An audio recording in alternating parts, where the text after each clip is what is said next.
You know, when you think about Chinese military strategy, one name pretty much always comes to mind: Sun Tzu.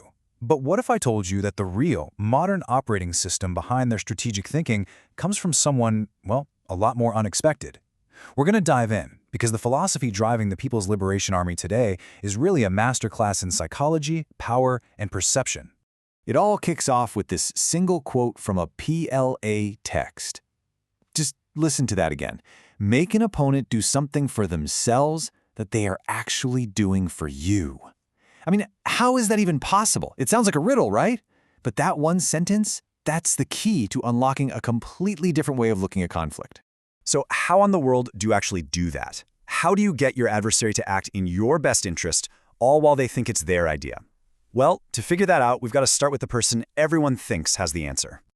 And yeah, of course, that's Sun Tzu. For more than 2,000 years, his book, The Art of War, has been the manual for strategic thinking. And not just in war, right? I mean, we see it in business and sports, you name it. This quote right here, this is probably his most famous one. And it feels like we're on the right track, doesn't it? Winning without ever having a direct fight, just through sheer cleverness. That sounds a lot like making your opponent defeat themselves. But here's the thing. While Sun Tzu laid the foundation, he didn't build the whole house. And this is where it gets really interesting.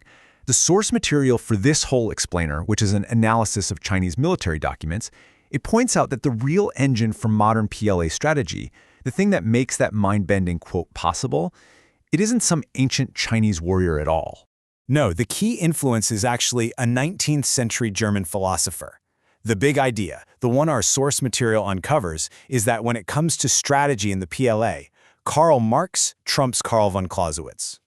And this slide just lays it out perfectly. In the West, military strategy is just steeped in the ideas of Karl von Clausewitz. You know, the guy who said war is a continuation of politics by other means. But in the modern PLA, the fundamental way they analyze the world, their whole thought process, is massively shaped by Karl Marx. And hey, don't just take my word for it. Our source material points to a quiz from a real PLA text. It asks all these fundamental questions like, whose philosophy is the PLA's guiding principle? Who developed the concept of people's war? And the answer to every single one of them isn't Sun Tzu, it's Karl Marx. That's a huge influence that most people in the West just completely miss. So, okay, this is the crucial part. How does this Marxist foundation actually work in practice? Well, it all boils down to this fascinating two-part framework for seeing the world and then acting on it. Part 1 is all about analyzing what they call objective reality. This is a cold, hard look at the material world exactly as it is, with no hopes or fears attached. Think of it as the unchangeable facts on the ground, the geography, the tech levels, economic strength, where all the troops are. It's the what is. And then comes part 2, and this is where the real art comes in. They call it subjective guidance. This is the commander's creative response to that objective reality.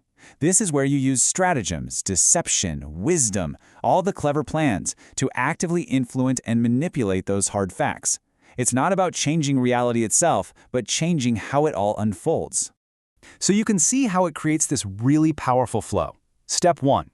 Analyze the objective situation with total, brutal honesty. Step 2.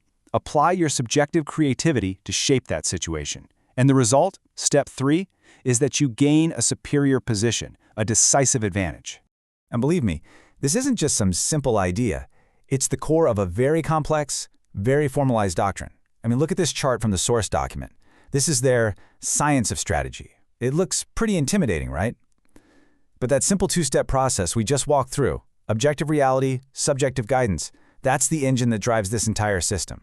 So, what's the point of all this? What's the ultimate goal of all this analysis and creative planning? It's to achieve a state the Chinese call Shi. Now, Shi is this amazing concept that doesn't really have a perfect English translation. It kind of means strategic advantage or superior posture, or my favorite way to think about it, the potential energy of a situation. Imagine pushing a giant boulder all the way to the top of a hill. It now has immense potential energy. The final little push to make it roll is easy, right? The real work was getting it into that superior position in the first place. That's Shi. The goal is to build up so much Shi that victory becomes basically inevitable.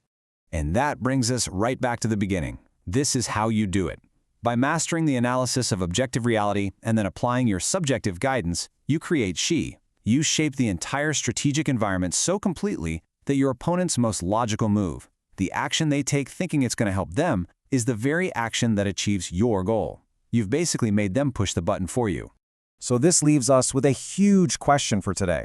This way of thinking, it was developed for battlefields of, mud and steel. But in our world, in an age of information warfare, cyber attacks, and economic conflict, where is this battle for that decisive strategic upper hand being fought right now? And who's winning?